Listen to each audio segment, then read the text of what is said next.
यापर आम आलोचना करवा उद्भिद जनन। उद्भिद वंश विस्तार उभय अलिंगी जनन और लिंगीय जनन प्रक्रिया रे संपादित होता है। आम प्रथम देखा अलिंगी जनन। उद्भिद अलिंगी जनन निम्नलिखित प्रकार होता है, यथा विभाजन, कलिकन, रेणुभवन और अंगीय जनन। आम प्रथम देखा विभाजन। बीजाणु और केतेक एककोशी शैवाल यही प्रकार विभाजन द्वारा वंशवृद्धि करते। यही प्रक्रिया रे सेमानंकर न्यष्टि और कोषजीवक दुईटी समान भाग रे विभक्त होई दुईटी अपत्य जीव सृष्टि होइथेन। एहाकू द्विविभाजन कहाଯାଏ। द्विविभाजन बीजाणु मानकर एक मुख्य वंशवृद्धि प्रक्रिया।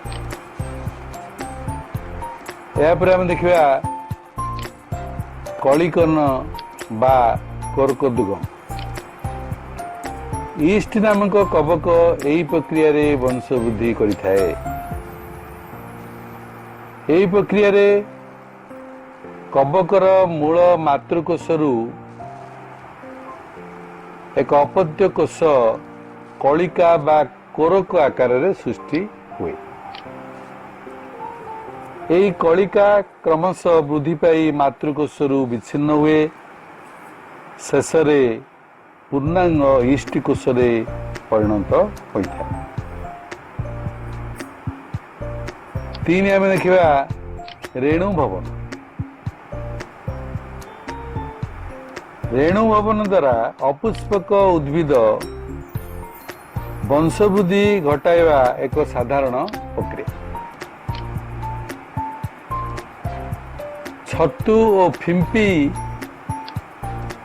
यही प्रक्रिया रे वंशवृद्धि करते। यही सबू जीव माने असंख्य कला रंगर रेणु सृष्टि करिथान। यही रेणु गुड़िक अति क्षुद्र जल वायु रे भासी बुलंती। जेतेबेले अनुकूल परिवेश मिले अंकुरित होई नूतन उद्भिद सृष्टि करते। तेणु याकू रेणु भवन प्रक्रिया कहुए। इलेक्ट्रिक्स परी शैवाल 4-8 बा अधिक चल रेणु सृष्टि कर, अर्थात एगुड़िक मातृकोश निर्गत होला परे एमाने चलन क्षमता रखिथान।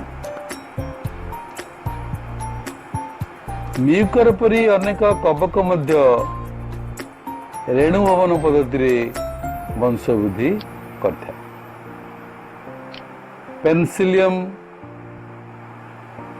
कवक अचल रेणु द्वारा वंशवृद्धि करे। पाइथियम कवक तार परिवेश अनुଯାयी चल रेणु बा अचल रेणु उभय द्वारा वंशवृद्धि करे। या पर आम देखा अंगीय जनन। केतेक श्रेणी उद्भिद अंगीय जनन रे वंश विस्तार करछन, अर्थात पत्र मूल कांड भली जेकोसी अंशरू बा अंगरू नुआ एक जीव सृष्टि करथान। तेणु याकू अंगीय जनन कहुए। এইଭଳି ଉଦ୍ଭିଦ ହେଲେ ଆଖୁ, କଦଳୀ, ଗୋଲାପ ଇତ୍ୟାଦି। ଅମର ପୋଇ ପତ୍ରଧାରରେ ଥିବା ଦନ୍ତୁରିତ ଅଂଶରୁ ନୂତନ ଗଛ ସୃଷ୍ଟି କରିଥାଏ। ସେହିପରି ଶତମୂଳି, ଡାଲିଆ ସେମାନଙ୍କର ମୂଳରୁ ନୂତନ ଗଛ ବା ଲତା ଜାତ କରିଥାନ୍ତି। କଦଳୀ, ପିଆଜ, ଅଦା, ହଳଦୀ ଇତ୍ୟାଦି ଭୂନିମ୍ନସ୍ଥ କାଣ୍ଡରୁ ନୂତନ ଗଛ ଜାତ ହୁଏ। ଅଙ୍ଗୀୟ ଜନନରେ ଜାତ ହେଉଥିବା ଗଛ ଶୀଘ୍ର ଫୁଲ ଓ ଫଳ ଧରେ ଏବଂ ଯେଉଁ ଗଛରେ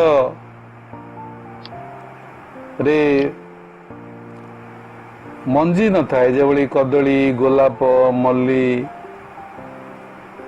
ସେସବୁ ଗଛର ବଂଶ ବୃଦ୍ଧି ମଧ୍ୟ ଏହି ପଦ୍ଧତିରେ ହିଁ ହୋଇଥାଏ। ଅଙ୍ଗୀୟ ଜନନର ପ୍ରକାର ଭେଦ ଆମେ ଦେଖିବା। କ. ବିଖଣ୍ଡନ। ସ୍ପାଇରୋଗାଇରା ପରି ଶୈବାଳ ଓ ଅନ୍ୟ କେତେକ ଅପୁଷ୍ପକ ଉଦ୍ଭିଦର ଥାଲସ ବା ଶରୀର ବିଖଣ୍ଡିତ ହୋଇ ପ୍ରତ୍ୟେକ ଅଂଶ ଗୋଟିଏ ଗୋଟିଏ ସମ୍ପୂର୍ଣ୍ଣ ଉଦ୍ଭିଦରେ ପରିଣତ ହେବାର ଦେଖାଯାଏ। ଏହି ପ୍ରକ୍ରିୟାକୁ ବିଖଣ୍ଡନ କୁହାଯାଏ। ଖ. ଛେଦନ। ବାକ୍ସ ଗଛ ଓ ମନି ପ୍ଲାଣ୍ଟ ଆଦି ଗଛର କାଣ୍ଡକୁ ଆମେ ଯଦି ଛୋଟ ଛୋଟ କରି କାଟି ମାଟିରେ ପୋତିଦେବା, କିଛି ଦିନ ପରେ ନୂଆ ଗଛ ସୃଷ୍ଟି ହୋଇଥାଏ। ତେଣୁ ଏହି ପ୍ରକ୍ରିୟାକୁ ଛେଦନ ବା କଟିଂ ପ୍ରଣାଳୀ କୁହାଯାଏ। ଗ. ହେଲା କଲମୀକରଣ। ଏହି ପଦ୍ଧତିରେ ଗୋଟିଏ ତରୁଣ ଗଛ, ଯାହାକୁ କି ମୂଳ ଗଛ କୁହାଯାଏ, ତାର ଅଗ୍ରଭାଗକୁ କାଟି ଦିଆଯାଏ।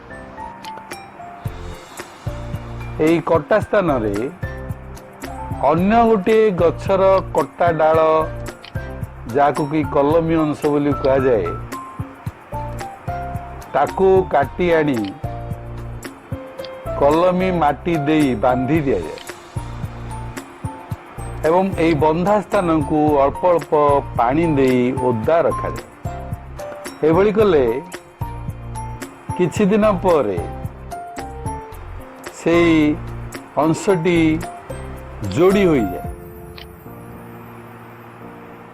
ଏବଂ ନୂଆ କରି ଜାତ ହୋଇଥିବା କଲମୀ ଗଛର ପୋଷ୍ୟ ଅଂଶ ବା କଲମୀ ଗଛର ସମସ୍ତ ଗୁଣ ଅପରିବର୍ତ୍ତିତ ରହେ। ପୁଣି ଥରେ ଆମେ ଚିତ୍ର ମାଧ୍ୟମରେ ଏହି କଲମୀ କିଭଳି ହୁଏ ବୁଝିବା। ଏହି ପଦ୍ଧତିରେ ଗୋଟିଏ ତରୁଣ ଗଛ, ଯାହାକୁ କି ମୂଳ ଗଛ କୁହାଯାଏ, ତାର ଅଗ୍ରଭାଗକୁ କାଟି ଦିଆଯାଏ। ଏହି କଟା ସ୍ଥାନରେ ଅନ୍ୟ ଗୋଟିଏ ଗଛର କଟା ଡାଳ, ଯାହାକୁ କି କଲମୀ ଅଂଶ ବୋଲି କୁହାଯାଏ, ତାକୁ କାଟି ଆଣି କଲମୀ ମାଟି ଦେଇ ବାନ୍ଧି ଦିଆଯାଏ ଏବଂ ଏହି ବନ୍ଧା ସ୍ଥାନକୁ ଅଳ୍ପ ଅଳ୍ପ ପାଣି ଦେଇ ଓଦା ରଖାଯାଏ। ଏଭଳି କଲେ କିଛି ଦିନ ପରେ ସେହି ଅଂଶଟି ଯୋଡ଼ି ହୋଇଯାଏ ଏବଂ ନୂଆ କରି ଜାତ ହୋଇଥିବା କଲମୀ ଗଛର ପୋଷ୍ୟ ଅଂଶ ବା କଲମୀ ଗଛର ସମସ୍ତ ଗୁଣ ଅପରିବର୍ତ୍ତିତ ରହେ। ଏହି ପ୍ରଣାଳୀରେ ଗୋଲାପ, ଆମ୍ବ, ଲେମ୍ବୁ ଆଦି ଗଛରେ କଲମୀକରଣ କରାଯାଏ। କଲମୀକରଣ ବିଭିନ୍ନ ପ୍ରକାର ହୋଇଥାଏ। ଏକ ଡାଳି କଲମୀ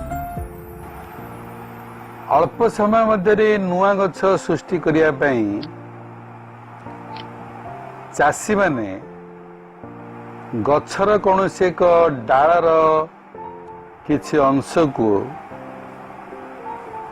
ଅଂଶରୁ ତ୍ୱଚା ବାହାର କରି ଏହି ଡାଳକୁ ମାଟି ପର୍ଯ୍ୟନ୍ତ ବଙ୍କାଇ ଓଦା ମାଟିରେ ପୋତି ଦିଅନ୍ତି। ଫଳରେ କିଛି ଦିନ ପରେ ଏହି ସ୍ଥାନରୁ ଚେର ବାହାରେ। ଚେର ବାହାରିବା ପରେ ଏହି ଡାଳଟିକୁ ମୂଳ ଗଛରୁ କାଟି ଅନ୍ୟତ୍ର ଲଗାଇଲେ ତାହା ଏକ ସମ୍ପୂର୍ଣ୍ଣ ନୂତନ ଗଛରେ ପରିଣତ ହୁଏ। ଦ୍ୱିତୀୟ ପ୍ରକାର କଲମୀକରଣ ହେଉଛି ଗୁଟି କଲମୀ।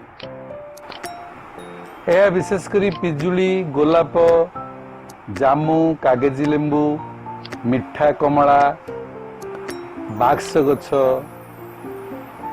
ଆଦିରେ ପ୍ରୟୋଗ କରାଯାଏ।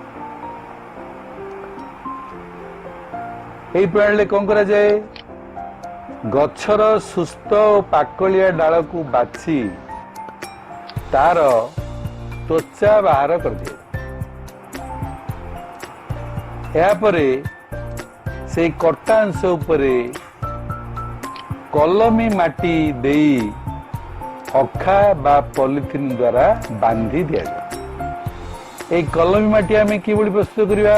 ଗୋବର, କଟା ନଡ଼ା ଓ ପଟୁ ମାଟି ମିଶାଇ ଏହି କଲମୀ ମାଟି ପ୍ରସ୍ତୁତ କରାଯାଏ। କଲମୀ ମାଟି ନ ଶୁଖିବା ପାଇଁ ସେଥିରେ ପ୍ରତିଦିନ ପାଣି ଦେବା ଉଚିତ। ଏଇଥିପାଇଁ